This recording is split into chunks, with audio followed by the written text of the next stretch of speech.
So I was on my way to work the other day, I hit a massive pothole and it took out my power steering with it. And when my power steering went out, every single light on the dashboard went on, including the center display. Most modern cars use electric power steering instead of hydraulic, so let's diagnose this electrical issue.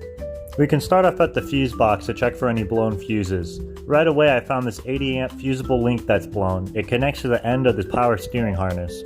I went ahead and picked up another 80 amp to replace it with, and we stuck it in the car to see if it blows again, because there's always a chance that it's a fluke. New fuse in, and we got the power steering working for a little bit. The light stayed yellow though, and I drove for about 1.5 miles down the road, and the dreaded light turned red. Because I was able to drive for about 1 mile before the fuse blew, it made me suspicious that there's something wrong with the wiring and not the controller. I started by checking for any voltage drop on the local ground points. I didn't see any drop between them and the battery. I traced the wire back and it went under the battery box. I removed the air intake, the battery container, and then the battery tray on the bottom. This allows me to get a clear view of the wire to inspect for any damage.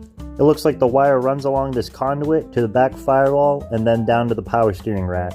It was there that I found the issue. A bracket was missing a bolt, allowing it to travel along to the CV axle, and the CV axle had wore into the wires. In my experience, if the fuse doesn't blow immediately, it's something like this going on. You can splice these wires if you're good enough, but they go to the steering control module, so they're very touchy about specific voltage. I just went ahead and ordered a new harness, and I unplugged it from the top, so all I gotta do is unplug it from the steering rack down here. I've got more electrical issues with my heated seats and my ABS module, so we'll do some more diagnosis.